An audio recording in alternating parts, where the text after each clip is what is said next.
Any के दिल में जावियार के लिए कभी नफरत नहीं थी, बल्कि वहां तो एक ऐसी मोहब्बत छिपी हुई थी जिसका एतराफ करना उसने हमेशा खुद पर हराम कर रखा था। वो तो बस हालात की सितम ज़रीफी और फैजी के धोखे की वजह से इतनी खौफजदा थी कि अपनी सच्ची मोहब्बत को जबान पर लाने की हिम्मत नहीं कर पा रही थी। जावियार की हर बात एनी के दिल पर असर करती थी, लेकिन वो अपने जज्बात को खामोशी की चादर में छिपाए रखती थी ताकि कोई उसे दोबारा कमजोर न समझ ले। शकील साहब ने जब एनी की आंखों में झांका तो उन्हें वहां पछतावा नहीं बल्कि वो तड़प नजर आई जो सिर्फ एक मोहब्बत करने वाले दिल में होती है। शकील साहब ने एनी के दोनों हाथ थामे और कहा कि बेटा, मैं जानता हूं कि तुम्हारी खामोशी में क्या छुपा है, अब अपनी खुशियों का गुला घोंटना बंद कर दो। उन्होंने एनी से इल्तिजा की कि जावियार तुम्हें अपनी जान से ज्यादा चाहता है, क्या तुम अब भी अपनी मोहब्बत का एतराफ करके उसे एक मौका नहीं दोगी? एनी की आंखों से एक आंसू गरा जो इस बात की गवाही था कि वो अब मजीद अपनी मोहब्बत से नहीं लड़ सकती, और उसने शादी के लिए खामोशी से सर हिला दिया। घर में खुशियों का एक नया सूरज तुलुआ हुआ और मकर व फ़रेब के बादल छिटते हुए महसूस होने लगे, लेकिन दुश्मन अभी खामोश नहीं बैठा था। एक सहानी शाम जावियार एनी को शापंग के लिए ले गया। वो चाहता था कि एनी के चेहरे पर वो मुस्कुराहट वापस आ जाए जो कहीं खो गई थी। बाजार में चहल पहल थी और जावियार बड़े प्यार से एनी को मुख्तलिफ चीजें दिखा रहा था, जबकि एनी खामोशी से उसके तहफ़्फ़ुज़ का एहसास कर रही थी। अचानक फजा में एक अजीब सी घुटन महसूस हुई और चारों तरफ से कुछ नकाबपोश गुंडों ने उनका रास्ता रोक लिया। वो ओबाश लड़के एनी की तरफ दस्त दराजी के लिए बढ़े तो जावियार का खून खोलने लगा और उसकी गैरत ने उसे खामोश न रहने दिया। जावियार ने शेर की तरह उन पर झपट मारी और एनी को अपने पीछे छिपाते हुए इन तमाम गुंडों का अकेले मुकाबला करने लगा। एनी दहशत के मारे कांप रही थी और उसके दिल से सिर्फ एक ही दुआ निकल रही थी कि या अल्लाह, मेरे जावियार की हिफाजत करना। इन गंदों ने जब देखा कि जावियार हार मानने वाला नहीं है तो इनमें से एक ने आस्तीन से पस्तूल निकालकर सीधा जावियार पर तान ली। एनी ने जैसे ही गुन देखी उसकी चीख निकल गई, लेकिन उससे पहले कि वो कुछ कर पाती, गोली की होलनाक आवाज ने हर तरफ सन्नाटा कर दिया। गोली सीधी जावियार के सीने में लगी और वो एक दर्दनाक आह भरकर एनी के कदमों में ढेर हो गया।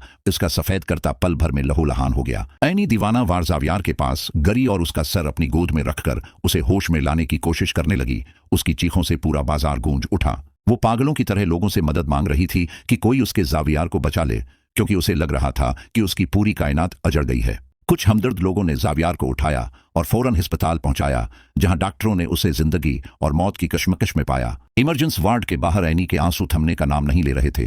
वो बार बार मुसल्ले पर बैठकर अपने रब से जावियार की जिंदगी मांग रही थी। एनी ने रोते हुए आदिल को फोन किया और जब आदिल अस्पताल पहुंचा तो एनी उसके गले लगकर फूट फूट कर रो दी कि मेरा जावियार मुझसे छीन लिया गया। सिकंदर साहब, शकील साहब और जीनत बेगम भी अस्पताल पहुंच चुके थे।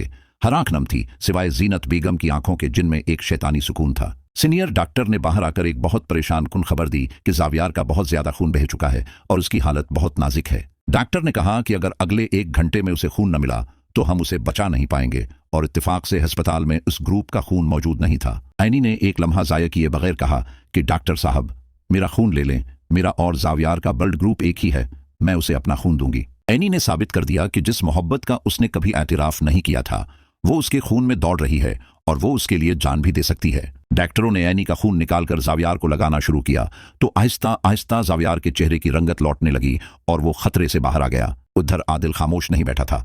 उसने पुलिस के साथ मिलकर इन गुंडों की तलाश शुरू की और जल्द ही उन तक पहुंच गया। जब इन गंदों से सख्ती से तफ्तीश की गई तो उन्होंने एक ऐसा नाम अगल दिया जिसने पूरे खानदान की बुनियादें हिलाकर रख दी। आदिल और सिकंदर साहब के पैरों तले से जमीन निकल गई जब उन्हें पता चला कि जावियार पर हमला किसी और ने नहीं बल्कि ज़ैनत बेगम ने करवाया था। वही ज़ीनत बेगम जो जावियार को अपनी औलाद कहती थी, वो इस कदर गिर गईं कि उन्होंने एनी की नफरत में अपने ही घर के बेटे का खून बहा दिया। सिकंदर साहब गुस्से में पागल होकर ज़ीनत बेगम के पास पहुंचे और उनका गरीबान पकड़कर पूछा कि ज़ीनत, तुम इतनी बड़ी मौकार निकलोगी, मैंने सोचा भी नहीं था। उन्होंने ज़ीनत को एक जोरदार थप्पड़ रसीद किया और कहा कि जिस बेटे ने तुम्हें मां का दर्जा दिया, तुमने उसी के सीने में गोली पिवस्त करवा दी। ज़ीनत बेगम ने जब देखा कि अब वो बड़ी तरह फंस चुकी हैं तो उनके चेहरे से शराफत का नकाब उतर गया और वो जहर अगलने लगे। उन्होंने चुलाकर कहा कि हाँ, मैंने ही ये सब किया है, क्योंकि मैं इन्हीं जैसी लड़की को इस घर की बहू बनकर राज करते नहीं देख सकती थी। ज़ीनत ने निहायत हकारत से कहा कि अगर आदिल उसकी जगह होता तो मैं उसका गला घोंट देती, लेकिन ये रिश्ता कभी कबूल न करती। सिकंदर साहब ने ज़ीनत को धक्के देकर कमरे से बाहर निकाला और कहा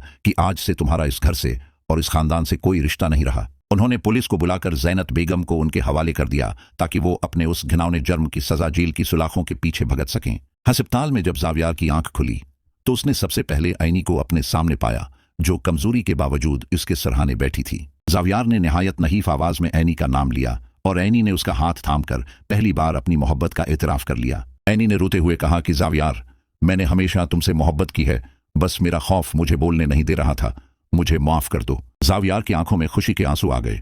उसे लगा जैसे उसे दुनिया की तमाम नामतें मिल गई हों और उसका जख्म अब भरने लगा है। सिकंदर साहब ने हस्पताल के उसी कमरे में ऐलान किया कि जैसे ही जावियार घर चलेगा, इन दोनों का निकाह धूमधाम से किया जाएगा। अब एनी और जावियार के दरमियान वो तमाम फासले मिट चुके थे जो बरसों की गलत फहमियों और खामोशी ने पैदा किए थे। इनकी ये दास्तान इश्क अब एक नई मंजिल की तरफ बढ़ रही थी, जहां अब सिर्फ सच्चाई, वफा और बेपनाह मोहब्बत का राज था। जीनत बेगम अपने किए पर पिछता रही थी, लेकिन अब वक्त उनके हाथ से निकल चुका था और वो अपनी ही बिछाई हुई आग में जल रही थी। आदिल अब एनी की खुशी देखकर बहुत मुतमईन था, क्योंकि उसे पता था कि जावियार ही वो इंसान है जो एनी को वो मकाम दे सकता है जिसकी वो हकदार है। आने वाली अक़सात में हम देखेंगे कि कैसे एनी और जावियार अपनी नई जिंदगी का आगाज करते हैं और क्या खानदान के बाकी लोग उन्हें दिल से कबूल करेंगे।